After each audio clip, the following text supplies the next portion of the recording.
A Assembleia Legislativa autoriza a abertura de segundo processo de impeachment do governador do estado.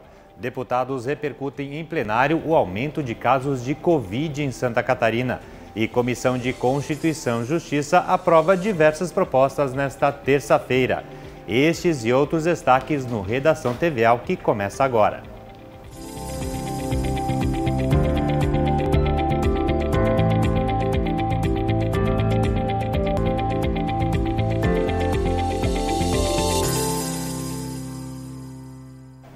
Boa noite.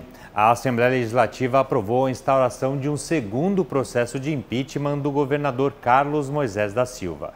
O projeto de decreto legislativo com esse objetivo foi votado na sessão ordinária desta terça-feira. Quem traz as informações ao vivo é a repórter Cláudia Alves. Boa noite, Cláudia. Boa noite, Gutierrez. A sessão ordinária para análise e votação do segundo pedido de impeachment do governador Carlos Moisés acabou agora há pouquinho. Você viu tudo aqui pela TVAL. Foram mais de 3 horas de sessão. Tivemos aí a fala da acusação, da defesa, dos deputados e finalmente a votação. Foram 36 votos favoráveis, 2 contrários e uma ausência justificada. A cobertura completa sobre a sessão ordinária você confere ainda na nossa programação. Gutierrez. Obrigado, Cláudia. Bom, e este é o segundo pedido de impeachment em andamento. O primeiro está sendo analisado pelo Tribunal Especial Julgador e se refere ao aumento dos salários dos procuradores do Estado. O segundo, que foi votado hoje, acusa o governador de crimes no processo de compra de 200 respiradores da empresa Veigamed. As irregularidades na compra dos 200 respiradores pulmonares feita pelo governo do estado no mês de março, logo no início da pandemia do novo coronavírus em Santa Catarina, se tornaram públicas após matéria divulgada pelo site The Intercept Brasil.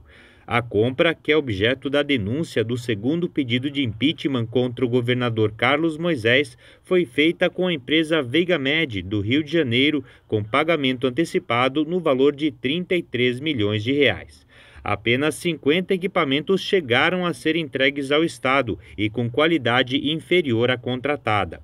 Na Assembleia Legislativa, a denúncia motivou a instalação de uma comissão parlamentar de inquérito que colheu mais de 30 depoimentos ao longo de 3 meses de trabalho. A CPI elaborou um relatório com apontamento de responsabilidades administrativas por parte do governador. Em agosto, um grupo de 16 pessoas, entre advogados, empresários e profissionais liberais, entregou ao parlamento catarinense um pedido de impeachment contra Carlos Moisés e a vice-governadora Daniela Rainer. Segundo os denunciantes, o chefe do Poder Executivo prestou informações falsas à CPI dos respiradores em relação à data em que ele tomou conhecimento do pagamento antecipado dos equipamentos e se omitiu ao não apurar suspeitas sobre atos do ex-secretário da Saúde, Elton Zeferino, e do ex-chefe da Casa Civil, Douglas Borba. Já a vice-governadora foi acusada de omissão ao não fiscalizar o processo de compra dos respiradores. A denúncia também responsabilizou o governador e a vice na tentativa de instalação de um hospital de campanha em Itajaí, que não chegou a se concretizar. Conforme determina o rito do impeachment, o pedido foi analisado por uma comissão especial constituída pela Assembleia e formada por 9 parlamentares. No último dia 13 de outubro, a comissão aprovou o relatório apresentado pelo deputado Valdir Cobalcini, que defendeu o prosseguimento do processo contra o governador e o arquivamento da denúncia contra a vice. Nós analisamos as peças que compunham a acusação, as defesas e a análise que fez a própria Procuradoria Jurídica da Assembleia. Por isso a nossa conclusão foi pelo prosseguimento das investigações, dados os indícios de participação do governador, seja através da CPI, nós concluímos pelos indícios da participação do governador, nas operações Oxigênio 1 e 2, o próprio Ministério Público, o GAECO, também apontaram indícios fortes da participação do governador. Em relação à vice-governadora, a acusação, a denúncia afirmava que a vice-governadora teve uma postura de omissão, que ela poderia ter evitado que ocorressem esses danos ao erário.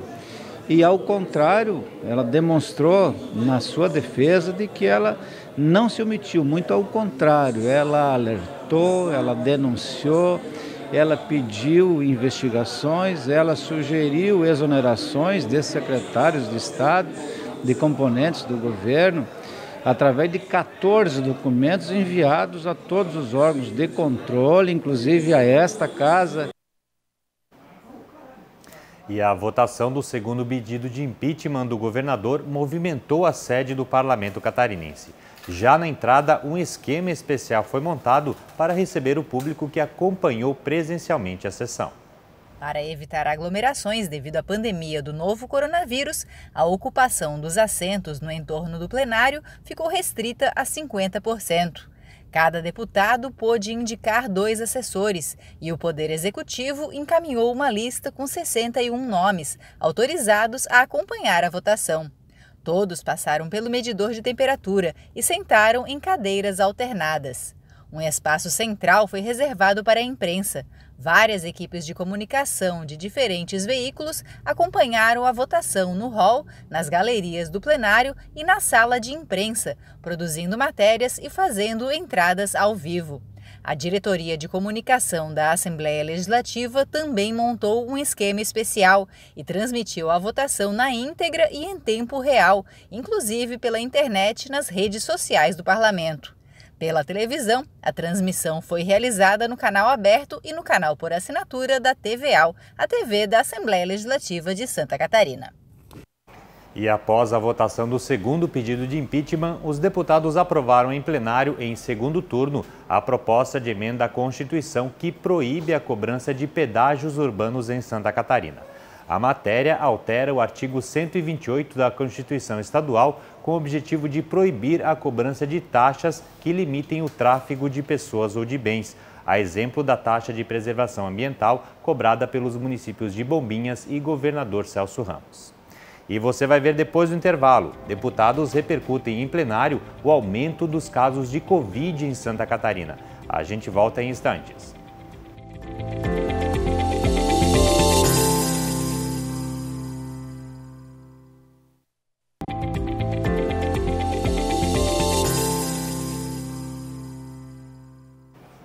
Além da votação do segundo pedido de impeachment do governador, como mostramos no bloco anterior, a sessão ordinária desta terça-feira também contou com pronunciamentos dos deputados.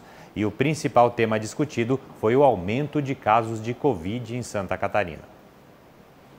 Durante pronunciamento na sessão da Assembleia Legislativa, o deputado Dr. Vicente Caro Preso demonstrou preocupação com o volume de novos casos de Covid registrados em Santa Catarina. O parlamentar reforçou que a falsa sensação de que a pandemia passou tem feito com que muitas pessoas se descuidem. Ele utilizou um exemplo como Jaraguá do Sul, que somou 58 novos casos em 24 horas no estado. E Santa Catarina registrou no mesmo período 1.000 novos contaminados. É uma preocupação constante e há uma pressão sempre intensa de alguns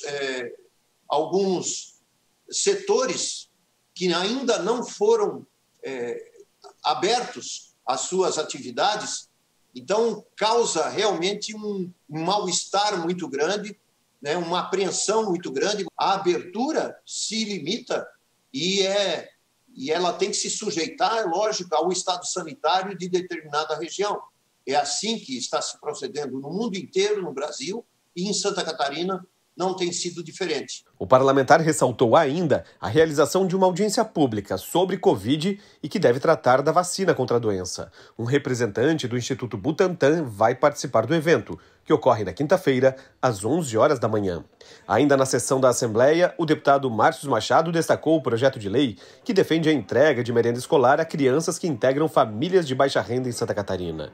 Isso mesmo no período de férias de verão. Na época das férias, aquela merenda escolar seja direcionada a alunos carentes.